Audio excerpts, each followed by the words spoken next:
And what's the next frontier, do you think, for the global development community in terms of this nexus, this intersection between development and aid efforts and data and technology? Yeah, I think a lot about open source. What that means, it means a lot of things.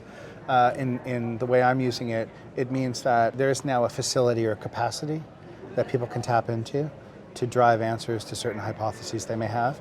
It's no longer a stovepiped approach that you may see across the development space where one development bank may know a tremendous amount about a certain phenomenon or the efficacy of a development approach in one geo, but there's no mechanism for readily sharing that with someone else, and so people go and reinvent the wheel fairly consistently, I think.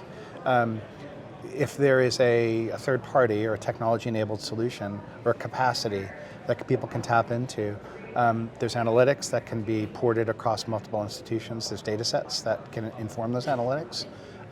There's a much, much lower cost of getting to analytic impact, and there's a much greater yield on the development dollar. So I think an industry-wide platform or approach is really what I think we would love to see, and we're hoping to encourage development. And so data for development in terms of health, education, agriculture. Infrastructure. So infrastructure is key here for data. I think so. I think so.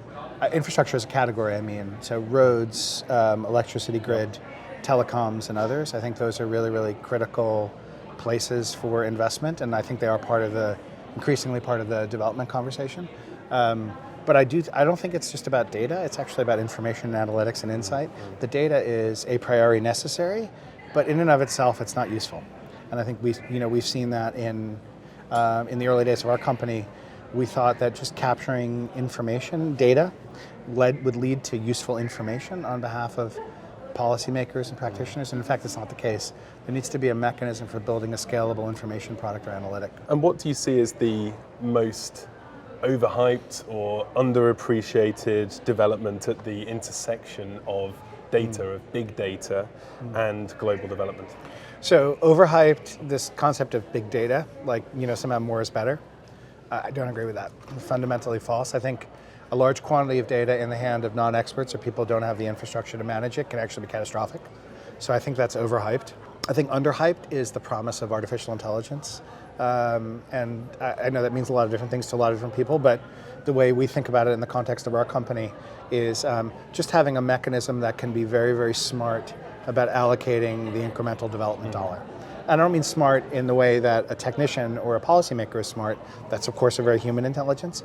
I mean the way a machine can be smart in terms of using a data-driven approach to evaluating outcomes, but doing it in a much faster, much wider scale type of forum.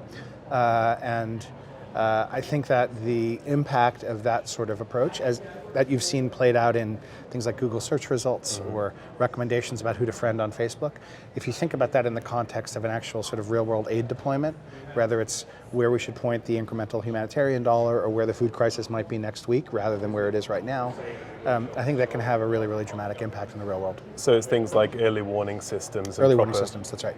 Proper preparation for... Moving as far upstream as possible, and also in-stream, doing sort of real-time impact eval rather than post-mortems.